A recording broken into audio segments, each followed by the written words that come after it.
Hello ladies and gentlemen, I'm Joseph Novichuk, Senior Trading Manager for GDM. Today's outlook, we start with Asian stocks outside of Japan. They rose early today as investors believed that a softer than expected non-farm payrolls figure will delay an interest rate hike in the US. Released at the end of last week, the United States added 126,000 jobs in March, the weakest since 2013. And of course, below expectations of 245,000 in a survey.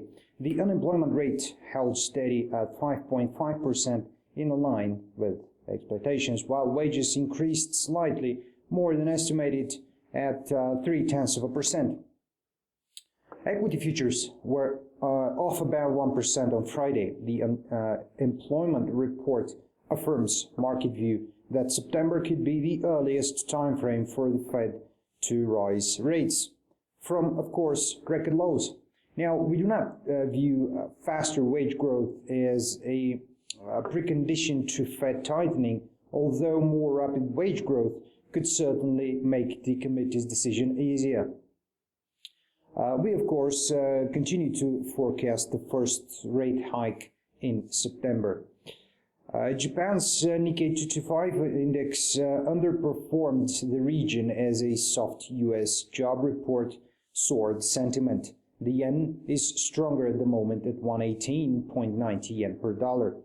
The USD weakened across the board early in the trading session today after much weaker than expected U.S. jobs data persuaded many of the markets that the Federal Reserve is likely to wait until the second half of 2015 before raising interest rates.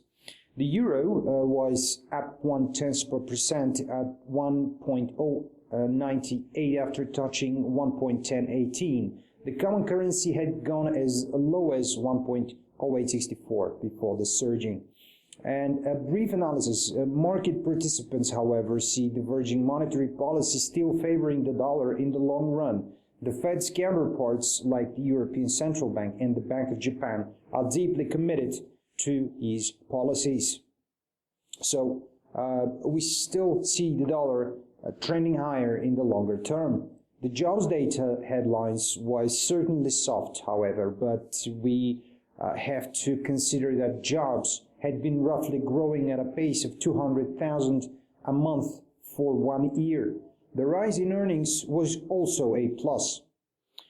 Taking a look briefly at the commodity sector, gold over there rose for a second straight session to trade near a 3-week high this morning after U.S. jobs report the slowest growth in more than a year. Fueling expectations, the Federal Reserve could postpone an anticipated rate increase. Gold was up 0.6% at 1217.66 an ounce in an Asian session earlier today and close to a 3-week high of 1219.40 reached March 26. Oil futures climbed more than $1 a barrel today after Saudi Arabia raised prices for crude sales to Asia for a second month, signaling better demand in the region. U.S. crude for May delivery was 92 cents higher at $50.06 a barrel after earlier touching 50.35. Analysts, however, warned a ramp-up in exports could take months that would likely not happen before 2016. And briefly at the calendar today, an hour after U.S. market open, market service PMI and ISM Non-Manufacturing PMI for U.S. That's all from me for today. Thank you for being with us. See you next time. Bye-bye.